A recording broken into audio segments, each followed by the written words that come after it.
আজ আমাদের সঙ্গে রয়েছেন সংস্কার কমিশনের সদস্য, লেখক ও রাজনৈতিক বিশ্লেষক ডাক্তার জাহিদুর রহমান।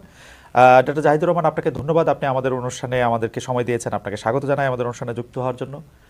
চট্টগ্রামের পটিয়ায় থানা ঘেরাও, পুলিশের সাথে হামলা, পাল্টা হামলার পর আরেকটা ঘটনা ঘটল বীভৎস।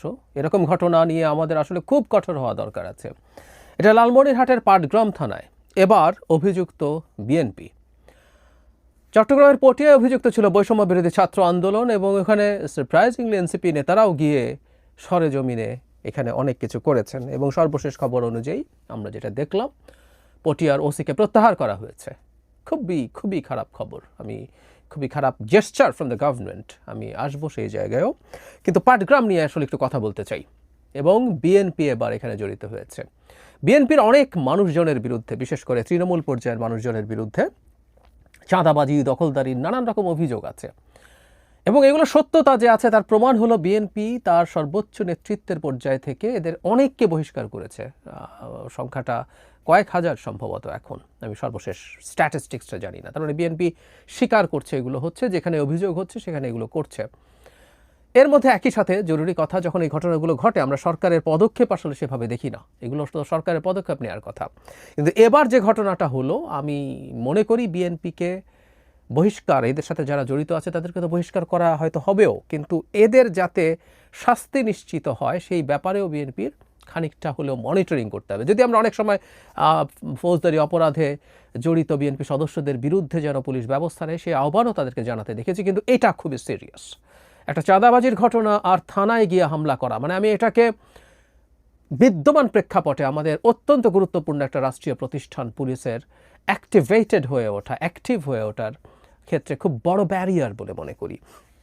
ঘটনা হচ্ছে এরকম, আমি প্রথম আলোর শুরুর অংশটুকু পড়ছি। পাথরমহলের রয়্যালটির নামে চাঁদা আদায়ের অভিযোগে ইজারাদারের 2 কর্মচারীকে ভ্রাম্যমাণ আদালতে সাজা দেওয়ার ঘটনাকে কেন্দ্র করে লালমনিরহাটের পাটগ্রাম থানায় হামলা হয়েছে গতকাল বুধবার রাতে 10:30টার দিকে।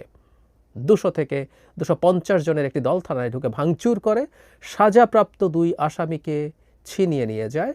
অভিযোগ উঠেছে বিএনপি ও সহযোগী অঙ্গ সংগঠনের নেতাকর্মীরা এই অভিযান চালিয়েছেন। এখানে দেখা গেছে ভাঙচুর করেছে, নথিপত্র তছনছ করা হয়েছে, আহত হয়েছে অনেক পুলিশ সদস্য। এর মধ্যে 2 জন বলা হচ্ছে হাসপাতালে চিকিৎসাধীন। বিএনপি বরাবরের মতোই সবাই যা করে এটার সাথে সম্পৃক্ততা অস্বীকার করেছে। বিএনপির পক্ষ থেকে বরং পুলিশের বিরুদ্ধে অভিযোগ করা হয়েছে যে পুলিশ তাদের সাথে চাঁদাবাজি করে, মোটা অঙ্কের টাকা চেয়েছে, তারা সেটা দেননি বলে তাদের কর্মচারীকে তুলে ধরে নিয়ে গেছেন। একই ধরনের কথাবার্তা বিএনপির পক্ষ থেকে বলা হয়েছে, আরেকজন নেতাও একই ধরনের কথাবার্তা বলেছে। এখন হতে পারে, তাত্ত্বিকভাবে ধরে নিচ্ছি যে পুলিশ টাকা চেয়েছে এবং 2 জনকে ভ্রাম্যমাণ আদালত সাজা দিয়েছে। ভ্রাম্যমাণ আদালতের বিরুদ্ধে আমরা দীর্ঘদিন ধরে কথা বলেছি। এক্সিকিউটিভ ম্যাজিস্ট্রেট দিয়ে ভ্রাম্যমাণ আদালত পরিচালনা করা সংবিধান পরিপন্থী, এটার অবসান চাই আমরা ইন এনি কনসিডারেশন। কিন্তু যেটা জরুরি আলাপ সেটা হচ্ছে, তাহলে তারা যখন শাস্তি দিয়েছেন, এখানে বলা হচ্ছে হাতে নাতে চাঁদার যে রসিদ আছে সেটা সহ তাদেরকে ধরা হয়েছে এবং শাস্তি দিয়ে থানায় নিয়ে যাওয়া হয়েছে। কাগজে কলমে এখনও এটা একটা শাস্তি, এটা কোনো অভিযুক্তকে গ্রেফতার না, এটা শাস্তিপ্রাপ্ত কাউকে গ্রেফতার। তারপর গিয়ে থানায় হামলা হয়েছে, এটা সরেজমিনে দেখা গেছে, ছবি আছে। মানে বিএনপি এবং অঙ্গ সংগঠনের মানুষজনই এখানে গেছেন, এটা মনে করার কারণ আছে, কারণ তারা যে থানায় গিয়েছিলেন এটা কিন্তু তারা বলেছেন। আমি জায়গাটা একটু পড়ি। তারা এভাবে বলছেন, এই ঘটনার এখানে এই বক্তব্য হচ্ছে উপজেলা স্বেচ্ছাসেবক দলের সাবেক সভাপতি বাদশা জাহাঙ্গীরের বক্তব্য পাওয়া যায়নি, যিনি ইজারাদার ছিলেন সম্ভবত। বিএনপির সাধারণ সম্পাদক উপজেলা বিএনপির তিনি ওয়ালিউর রহমান, তিনি বলছেন এই ঘটনায় বিএনপির কোনো সম্পৃক্ততা নেই। ইজারাদার বৈধভাবে 9টি পাথরমহলের ইজারা পেয়েছেন, সেই অনুযায়ী লোকজন দিয়ে পাথর ও বালু উত্তোলন করছেন। পুলিশ প্রশাসনের সঙ্গে অর্থনৈতিক কোনো বিষয় হয়তো দ্বিমত হয়, গতকাল ওসির নেতৃত্বে তাদের বাকবিতণ্ডা হয়, ধরে নিয়ে যায়। তারপর বলছে লোকজন থানায় গিয়ে পুলিশের সঙ্গে আলোচনা করেন, আলোচনার এক পর্যায়ে তাদের মধ্যে ধাক্কাধাক্কি, পুলিশ অতর্কিতভাবে লোকজনের ওপরে চড়াও হয়। তারপরে তারা গিয়েছিলেন থানায়, এবং থানায় গিয়ে তারা তাদের ভাষ্য মতে বাকবিতণ্ডা হয় এবং পুলিশ চড়াও হয়েছে। পুলিশ চড়াও হয় না তা না, ইভেন গতকাল পটিয়াতেও যা হয়েছে আমরা একটু এখানে একটু টেনে আনি। আমি সিরিয়াসলি মনে করি সেখানে পুলিশ অত্যন্ত সঠিক কাজ করেছিল, পুলিশ আইন মেনেই কাজ করছিল। কিন্তু আমাদের পুলিশের বিরুদ্ধে এই অভিযোগও আছে, পটিয়ে সেটা হয়েছিল কিনা তদন্ত করে দেখতে হবে। দীর্ঘকাল ধরে পুলিশ খুব ডিসপ্রপোর্শনেট বল প্রয়োগে অভ্যস্ত, মানে যতটুকু বল প্রয়োগ করে একটা সিচুয়েশন হ্যান্ডেল করা যায়, ট্যাকল করা যায়, তাদের মানে অনেক ক্ষেত্রেই তারা এর চাইতে অনেক বেশি করেছেন। সো এখানেও পুলিশ কীভাবে এটা হ্যান্ডেল করতে গেছে আমরা নিশ্চিত নই, ধরে যদি নেইও, কিন্তু পাল্টা এই হামলা, থানা ভাঙচুর এই পর্যায়ে যায় এবং যাদেরকে ধরা হয়েছে তাদেরকে ছিনিয়ে নিয়ে যাওয়া হয় বিচারের, মানে ভ্রাম্যমাণ আদালতের বিচারে যাদের সাজা হয়েছিল। এখানে একটা জিনিস খুব খেয়াল করা দরকার, আমরা বর্তমান প্রেক্ষাপটে পুলিশের মনোবল যে জায়গায় আছে, আমি মনে করি না যে পুলিশ একেবারে আগ বাড়িয়ে, এটা আমার পারসেপশন, কোনো কোনো জায়গায় দ্বিমত হতে পারে, পুলিশ আগ বাড়িয়ে মানে ভীষণ রকম আগ্রাসী হয়ে উঠবে, আক্রমণাত্মক হয়ে উঠবে। আমি এই ব্যাপারটা আসলে খুব কনভিন্সড নই সত্যি বলতে। আমার এই বোঝাবুঝিটা ভুল হতে পারে, ব্যতিক্রম হতে পারে, কিন্তু আমি কনভিন্সড নই। পুলিশ বরং এখন বহু ক্ষেত্রেই তারা যতটুকু জেনুইনলিও তাদেরকে কঠোর হওয়া দরকার, শক্ত হওয়া দরকার, তারা সেই আচরণ করতে পারছে না। তাদের যে ট্রমার ইতিহাস আছে এটাও ফ্যাক্ট। এই যে পুলিশের যে ইনফর্ম পড়া মানুষজন আছে বিএনপির, এই যারা ইভেন হামলা টামলা করতে গেছে, তাদেরই বহু মানুষের জীবনে মারাত্মক নাভিশ্বাস তুলেছেন এরাই সরকারি পোশাক পরে। সুতরাং এই পোশাকের সাথে বিএনপির সংঘাতের জায়গাও আছে। কিন্তু পোস্ট শেখ হাসিনার সময়ে আমরা কোনোভাবেই এরকম পরিস্থিতি এক্সপেক্ট করি না। আমরা যদি রাষ্ট্রের প্রতিষ্ঠানগুলোকে তার মতো করে শক্তিশালী হয়ে উঠতে না দেই, এটা খুব বিপদ হবে এবং বিএনপির জন্য মহাবিপদ হবে। বিএনপি একটা জিনিস বুঝতে পারছে না, বিএনপির এই লেভেলের লোকজন, আমি আশা করি সর্বোচ্চ নেতৃত্ব বুঝবে, এই দেশে থানা আক্রমণ করা যায়, থানা আক্রমণ করে পুলিশের কাস্টাডি থেকে অপরাধী আসামি সাজাপ্রাপ্তদেরকে নিয়ে যাওয়া যায়, এই যদি হয় আইন শৃঙ্খলার অবস্থা, কোনো একদিন কেউ বসে আছে এটা দেখানোর জন্য, এই আইন শৃঙ্খলায় তো নির্বাচন করা যাবে না।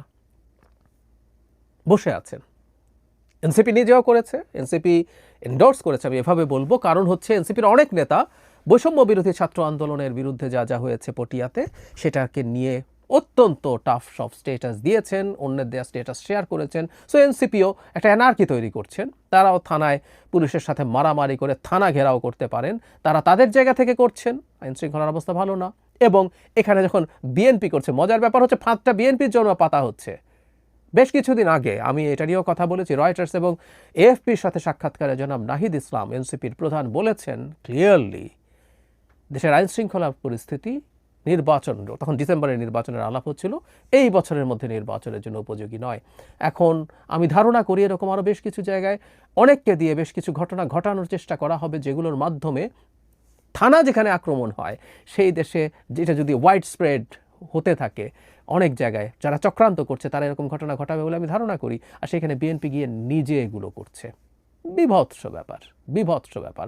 আর নির্বাচনের আনসার্টিনিতে থাকুক না থাকুক, শেখ হাসিনার পরে আমাদের পুলিশ বাহিনীকে তার কনফিডেন্স ফিরে পেতে হবে। একটা আধুনিক রাষ্ট্র পুলিশ ছাড়া কোনোভাবেই চলতে পারে না।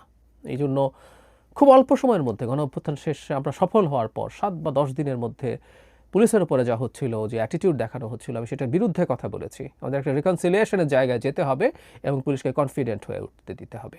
আমি বিশ্বাস করি একটা রাজনৈতিক সরকার আসলে এই ব্যাপারটা অনেকটাই ঠিক হবে। কিন্তু যে আচরণ দেখা যাচ্ছে, যে অ্যাটিটিউড দেখা যাচ্ছে, আমরা এখন পুলিশ অত্যন্ত তুচ্ছ ব্যাপার, আমরা পিটিয়ে ওখান থেকে আসামি নিয়ে আসতে পারি।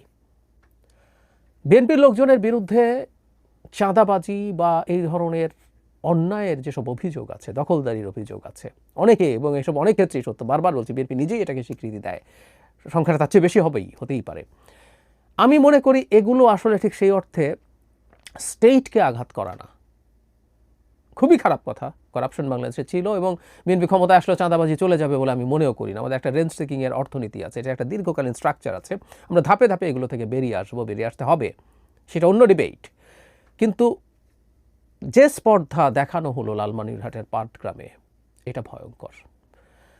বিএনপিকে এইভাবে পুলিশের আস্থা তৈরি করতে হবে, যে যারা এই ঘটনাটায় অন্তত, তার আগেও আহ্বান জানিয়েছে, কিন্তু তাদেরকে সিরিয়াসলি পারসিউ করতে হবে।